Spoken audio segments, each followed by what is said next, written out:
Let's see this question. The length of a metal wire is L1 when the tension in it is T1 and is L2 when the tension is T2.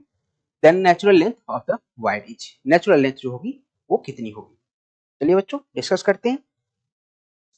तो question जो देकर के रखा गया है, एक wire है जिसपे जब टेंशन आप T1 लगा रहे हो ना तो इसकी लेंथ L1 हो जाती है, और इसी पे जब आप टेंशन T2 लगा देते हो तो इसकी जो लेंथ हो जाती है ना वो L2 हो जाती है। तो हमें बतानी है कि इसकी नेचुरल लेंथ कितनी होगी।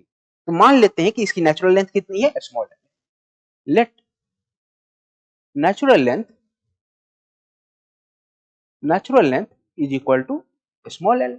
ठीक है, तो बच्चों केस वन, इसको मैं मान लेता हूं केस वन और इसको मान लेता हूं केस टू। तो हम चलते हैं केस वन के लिए।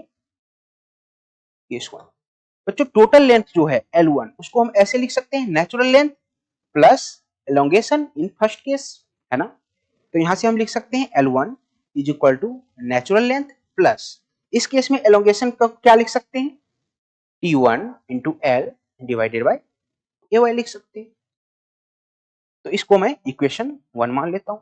बच्चों केस 2 के लिए ऐसे ही लिखा जा सकता है। क्या लिख सकते हो केस 2 के लिए, L2 is equal to L plus delta L2, और डेल्टा L2 की वैल्यू आप लिखोगे T2L divided by A Y.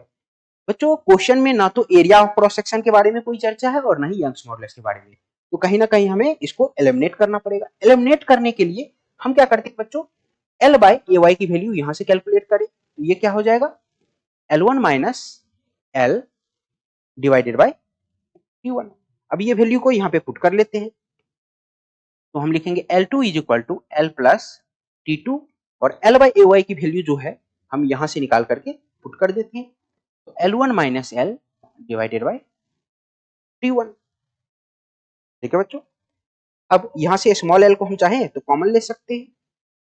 चलिए, तो स्मॉल एल को अगर हम कॉमन लें तो हमारे पास हो जाएगा small L into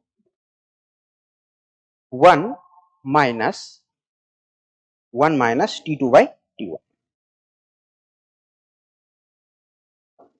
this is equal to L2 minus T2 L1 T2 by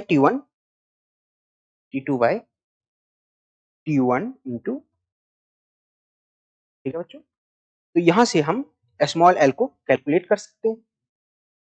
चलिए तो यहां से अगर आप स्मॉल एल कैलकुलेट करो तो ये हो जाएगा T1 minus T2 divided by T1, और यहां भी T1 एलसीएम आएगा तो T1 से T1 कैंसिल आउट हो जाएगा, है ना।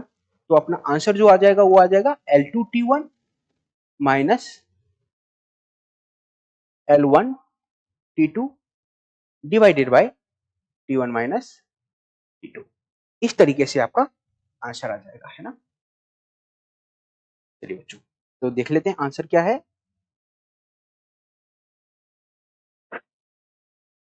तो L1 T2 minus L2 T1 divided by T2 minus T1, है ना। तो इसको हम इस फॉर्मेट में भी लिख सकते हैं, ऊपर नीचे माइनस को कॉमन लेकर के इसको इस तरह से भी लिख सकते हैं, T2 L1 minus T1 L2 divided by T2 minus T1। इसको इस तरीके से भी लिख सकते हैं। बच्चों हमारा आंसर कौन सा होगा, option C is the right answer. क्या कॉन्सेप्ट यूज हुआ है इस क्वेश्चन में, तो टोटल लेंथ जो होती है वो होती है natural length plus delta L, है ना। यही कॉन्सेप्ट है, और डेल्टा एल की वैल्यू क्या है, F L by A Y. ठीक है, इन्हीं दो इक्वेशंस का यूज करके हमने अपना आंसर फाइंड किया।